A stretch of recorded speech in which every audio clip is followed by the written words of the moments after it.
Alright, so this right here is the shed. And this is literally right off of Highway 57, right? Yeah. Kind of back up off the beach, closer to the bayou areas. But this place is amazing.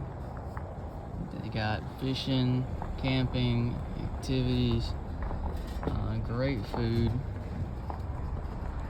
Ought to check it out. There's a shed off of Highway 57.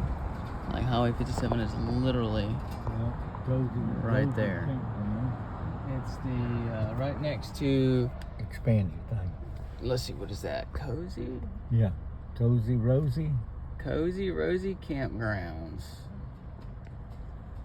It's a great little place. Y'all check it out.